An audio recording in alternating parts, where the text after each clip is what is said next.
उपस्थितीमध्ये पक्ष कार्यालयात आजच नुकतीच बैठक झाली आणि या बैठकीमध्ये विधिमंडळ राष्ट्रवादी काँग्रेस पक्षातील विधानसभेतील राष्ट्रवादी शरदचंद्र पवार पक्षाचे गटनेते म्हणून श्री जितेंद्र आव्हाड यांना गटनेते म्हणून निवडण्यात आलं। त्याचबरोबर राष्ट्रवादी विधानसभेतील राष्ट्रवादी शरदचंद्र पवार पक्षाचे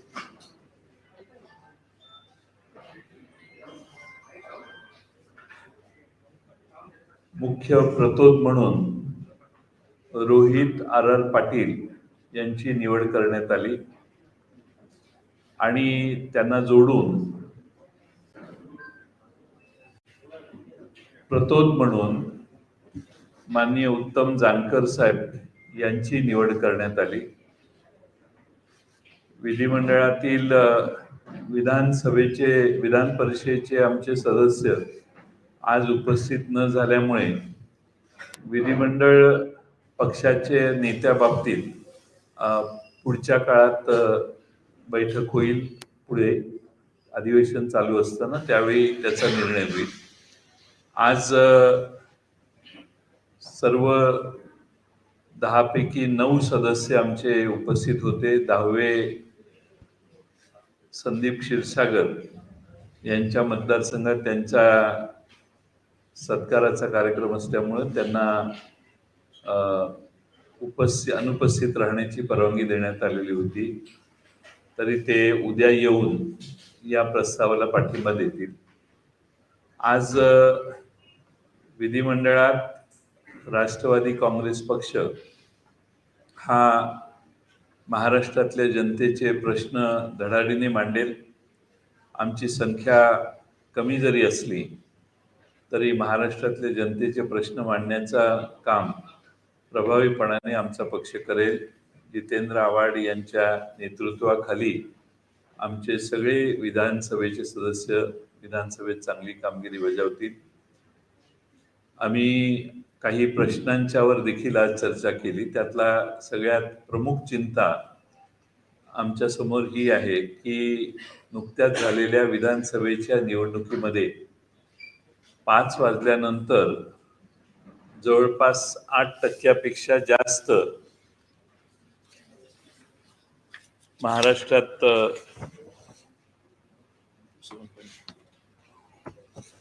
महाराष्ट्रामध्ये मतदान वाढलेलं आहे आणि मतदान झाल्यानंतर या ठिकाणी जर एवढ्या मोठ्या प्रमाणात जर मतदान वाढत असेल तर ही चिंतेची बाब आहे आणि त्यामुळं या बाबतीमध्ये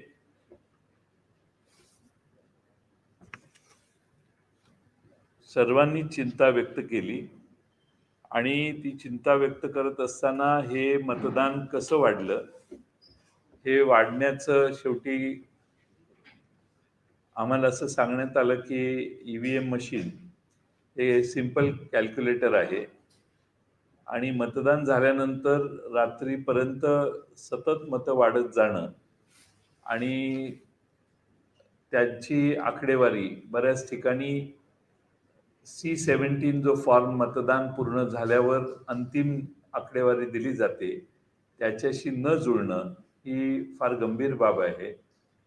आमच्या या निवडून आलेल्या सदस्यापैकी श्री उत्तम जानकर यांनी त्यांच्या मतदारसंघात मरकडवाडी या ठिकाणी त्यांनी म्हणण्यापेक्षा जनतेने एकत्रित येऊन निर्णय घेतलाय की असं होणार नाही। जे मतदान झालंय ते निवडून आलेले उत्तम जानकर साहेब यांच्या मतदारसंघात मरकडवाडीने ठरवलं की आपण पुन्हा मतदान करू।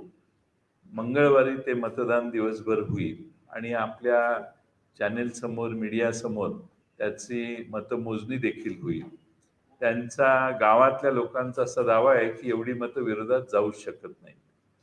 त्याचबरोबर आमचे दुसरे विधानसभेचे सदस्य मोहोळचे श्रीयुत राजू खरे यांच्या मतपेट्या ज्या ठिकाणी ठेवण्यात आलेल्या, त्या मतपेट्या ठेवण्यात आलेल्या गोडाऊनच्या मागे 2 युवकांना त्यांच्या समर्थकांनी पकडलं.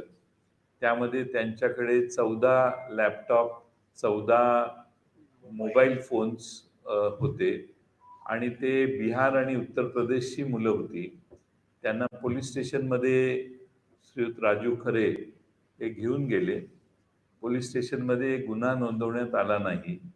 त्यांना फक्त त्या ठिकाणी डिटेन करून ठेवण्यात आलं आणि खरं म्हणजे रीतसर ही तक्रार नोंदवली पाहिजे होती, की यांची हालचाल संशयास्पद आहे. ते 2 युवक हे महाराष्ट्राच्या बाहेर उत्तर प्रदेश आणि बिहारचे होते आणि त्यानंतर निवडणुकीत राजू खरे यांचा विजय झाला आणि त्यांच्याकडून पोलिसांच्याकडून कोणतीही कारवाई न होता ती मुलं त्या लोकांना सोडून देण्यात आलं.